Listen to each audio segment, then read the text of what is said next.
Um, yeah, I thought we came out with good energy, specifically offensively. I thought we were in a stagnant. We had worked on it for quite a few days. I thought our defense was solid for the most part. That first second half, still had a few rebounding issues late there that we need to continue to correct. But I thought we did a better job up to that point. Then the game got stretched out a little bit, and then it kind of got, it's kind of like what happens in those games. But they're a good team, and Pharrell Payne's really good. Big, strong, physical guard, or big, and he's going to be probably an All Big Ten kid. So good win. On to the next now, and hopefully we'll be ready. You happy with how your team bounced back after a tough road loss against Michigan State? Yeah, no, for sure. Again, we didn't overreact to what it was, but we did correct. And because again, like I told the guys, it's still not okay to lose.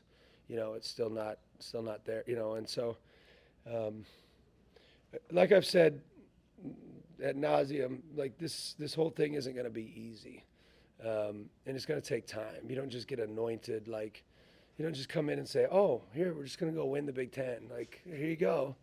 Like, it's hard, and there's going to be hard games, and there's going to be things we don't do well, and there's going to be things that I don't do well. But that's the fun in it, and that's why we want everybody so involved. And we certainly appreciate the crowd today. I thought they were fantastic. I thought they cheered, which was really nice. And it certainly helped us on those runs to really secure a bigger run. Tate really gave you a lift. Just tell us about his story and how he's developing as a player. Yeah, we signed him a year ago, and he didn't have a lot of offers. He had, I think, Missouri State, us, and then maybe Tulsa at the end came in, and then some Division twos.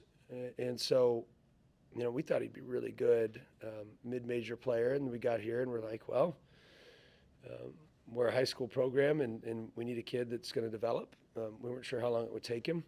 And then he just kind of started to play really well, and he knows how to play off people. So rather than having to have the ball in his hands at all times, he's able to play off people. And then he got more consistent. He got better defensively. He's got a little edge to him as well, and he's done nothing but win his entire life. So this was his best game today. He was really good.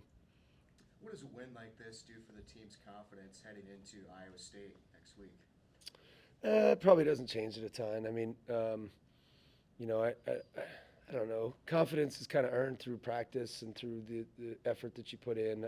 Maybe like, the interesting part about this level is, and I don't pay attention because I just literally turn off my whatever unless somebody sends me something. The interesting part about this level is you win and you're the best team in America, and then you lose and you're the worst team in America. And if you have a team that actually earns what they're supposed to earn, meaning they work hard in practice, they compete and stuff like that, stuff won't rattle you. But if it's a team that doesn't work very hard, and then it's like, oh man, maybe they're right, and it's like, okay. Our team works pretty hard, and they know that they can compete, and they also know it's not going to be easy. And to be quite honest, sometimes that's a good thing. Sometimes, what's the old book? The obstacle is the way. Sometimes the obstacle is the way, and so we just got to keep fighting, and hopefully we can continue to progress. Did you have a chance to watch any of the Iowa State game today? No, did you? I did. Was it a good game? If you're an Iowa State fan. Oh, are you an Iowa State fan? No, I'm not. Gosh. What do you like about the way your offense was today compared to the last two games? We actually played offense. It was really nice. And part of it was my fault. Like I didn't think I did a good job. Probably coming off those two games in California, I didn't do a good job of getting our rhythm back. Probably in practice, there were some things that we needed to go to, and I knew we needed to go to against Michigan State. We didn't go to them. I didn't have it in. I tried to get it. We tried to get it in flow, and it didn't work. Meaning, we tried to get it organically and randomly, and I should have had it in, and I didn't. And so part of that stagnant offense was my fault against Michigan State. So we got it corrected, hopefully for at least this game. And now you got a different animal coming up on Thursday. Was Brendan just coach's decision? Yes. Yep.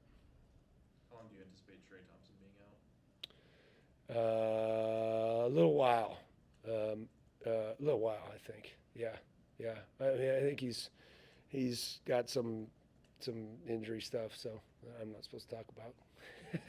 Jim went out, I think, in the first half, and I saw you guys had like a little exchange. Is that one of those instances where, you've talked about like you kind of talk to the players, but they'll like talk to you about stuff they want to see too? Was it like that? What kind of exchange was it?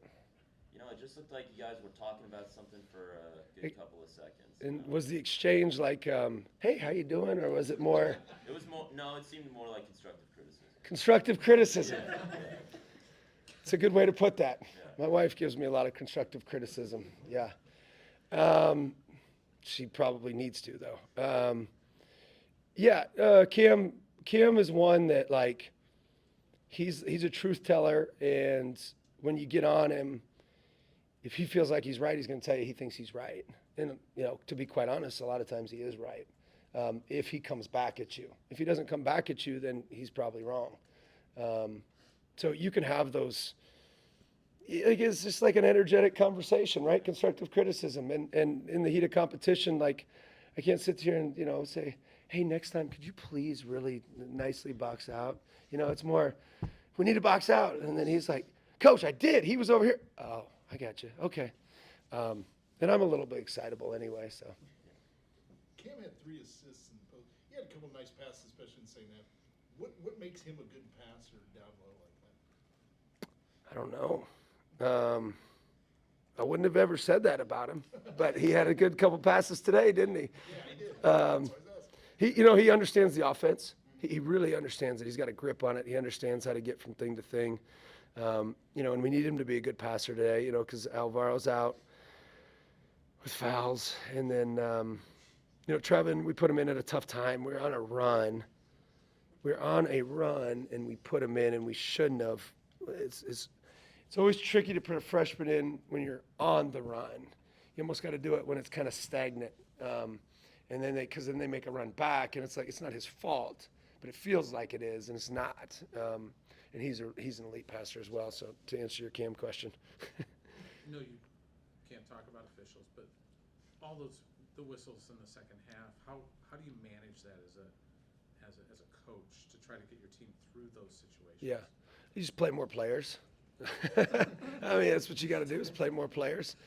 I don't know. I mean, there's probably things that we need to correct that's occurring, and we'll get it corrected, and we'll figure it out. Everybody's still getting used to each other. Our team, everybody's kind of figuring this thing out this year. So we'll get it corrected.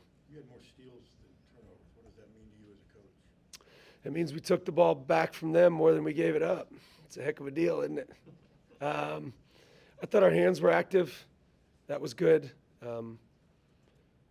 I thought our scout was really dialed in. Luke did a good job on the scout. I thought we executed the scout really well. I thought we prepared really well the last couple of days.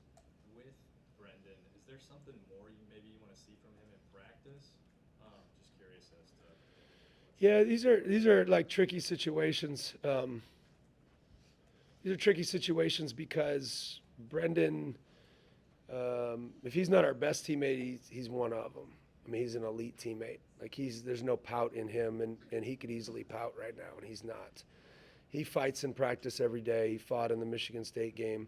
He coaches on the bench, the guys, all those different things. I think anytime I do think he's going to win us a game, or a couple games at some point coming up. Just a matter of time, but outside of the other stuff, probably don't have much to say on it. Is there anything else you can share about whatever Trey's dealing with? Or? No, because it's the HIPAA stuff. Yeah.